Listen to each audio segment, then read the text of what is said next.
फरमाता है इन्ना आतैना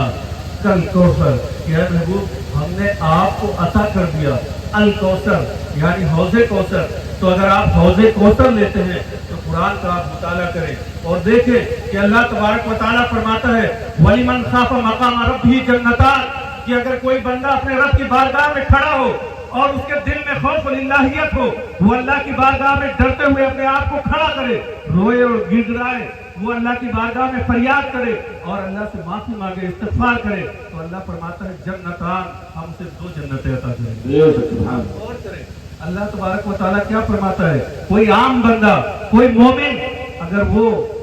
अल्लाह की बारगाह में डरता हुआ खड़ा हो जाए, अपने गुनाहों से इस्तिग़फ़ार करे, माफी मांगे और शर्मिंदा हो, नादिम हो जाए, तो अल्लाह तबारक व तआला उसे माफ कर देगा और उसे 2 जन्नतें अता करेगा। आप गौर करें। उसके अलावा आप देखिए हुजूर सल्लल्लाहु तआला अलैहि वसल्लम इरशाद फरमाते हैं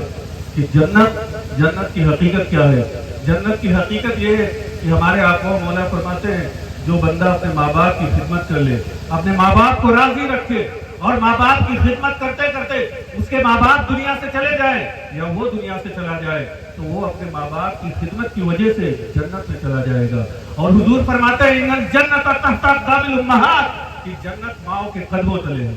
आप बताएं जिस नबी के वजह से, जिस नबी के सदक़े में हमारी माओ के कदमों तले हमारी जन्नतें आ गई, उस नबी के अजमत का आलम क्या होगा। और आप गौर करें कि हुजूर सल्लल्लाहु तआला अलैहि वसल्लम एक और हदीस पाक में फरमाते हैं, हुजूर फरमाते हैं कि ऐ लोगों, तुम मुझे 2 चीजों की जमानत दे दो, मैं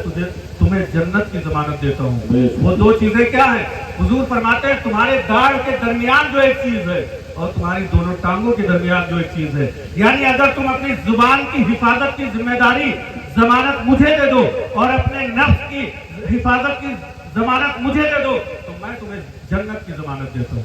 आप गौर करें कि अगर हम अपनी जुबान की हिफाजत कर लें और अपने नफ्स की हिफाजत कर लें तो हुजूर हमें जन्नत की जमानत दे रहे हैं। उसके अलावा और आप गौर करें, हुजूर सल्लल्लाहु तआला अलैहि वसल्लम फरमाते हैं अना ज़ईमुन बिबैतिन, कि मैं जन्नत के अंदर एक घर की जमानत लेता हूँ उस शख्स के लिए जो शख्स झगड़े को तर्क कर दे। मन लिमन तरकल मिरा वलो काना हक पर, यानी कि जो बंदा किसी से झगड़ा हो जाए और हम हक पर हो, इसके बावजूद भी हम आप आपस में इस झगड़े को खत्म कर ले, सुलह कर ले, तो हुजूर फरमाते हैं ऐसा सुलह करने वाला बंदा अगर मौजूद हो और वो सच्चाई से सुलह कर ले तो मैं उसके लिए जन्नत के अंदर घर की जमानत लेता हूँ।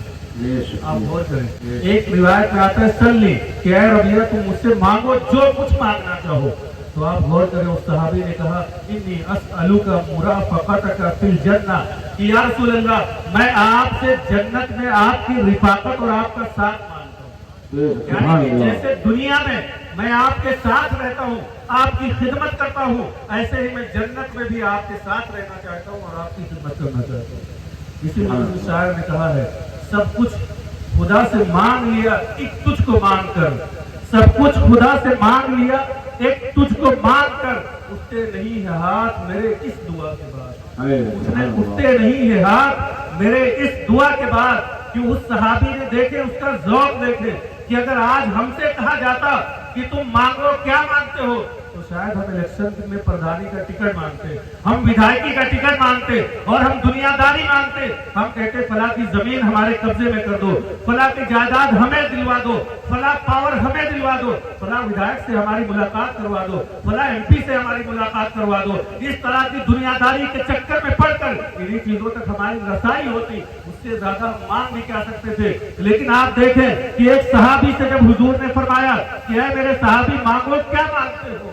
सहाबी ने कहा कि इन्नी अस्अलुका मुराफक़तका फिल जन्ना, कि या रसूल अल्लाह जैसे मैं आपके साथ दुनिया में आपकी खिदमत में रहता हूँ, ऐसे जन्नत में भी आपके साथ में आपकी खिदमत में रहता हूँ। हुजूर फरमाते हैं अव गैरु ज़ालिक, इसके अलावा भी कुछ मांगना चाहते हो, तो वो कहते हैं हुआ ला का, या रसूल अल्लाह इतना ही मेरे लिए काफी है, इससे ज्यादा मैं कुछ नहीं मांगता। मुख्तसरत मैं आपको बताना चाहता हूँ कि अगर कौसर से मुराद एक हौज़े कौसर है, जन्नत की एक नहर है, तो आप गौर करें कि हुजूर को उनका रब अता कर रहा है عطیہ دے رہا ہے، انعام دے رہا ہے، اور انعام میں جنت کی ایک نہر دے۔ اور جب امتی کی بات آئے تو اگر وہ ڈرتا ہوا کھڑا ہو جائے تو اللہ فرماتا ہے وَلِمَنْ خَافَ مَقَامَ رَبِّهِ جَنَّتَانِ، اگر کوئی ڈرتا ہوا بندہ میری بارگاہ میں کھڑا ہو تو میں اسے 2 جنتیں دوں گا۔ آپ غور کریں، جب ایک عام مومن کی بات آئے تو اللہ اسے 2 جنتیں عطا کرے، اور جب حضور کی بات آئے تو انہیں کہے کہ ہم آپ کو حوض کوثر یعنی جنت کی ایک نہر دے رہے ہیں۔ تو ایسا نہیں ہے، بلکہ اس کوثر کا مدلول عطا کچھ اور ہے، جس پر انشاءاللہ تبارک و تعالی میں پھر کبھی گفتگو کرنے کی کوشش کروں گا۔ وقت کی قلت کے باعث میں اپنی گفتگو یہیں پر ختم کرتا ہوں۔ وما علینا الا البلاغ، السلام۔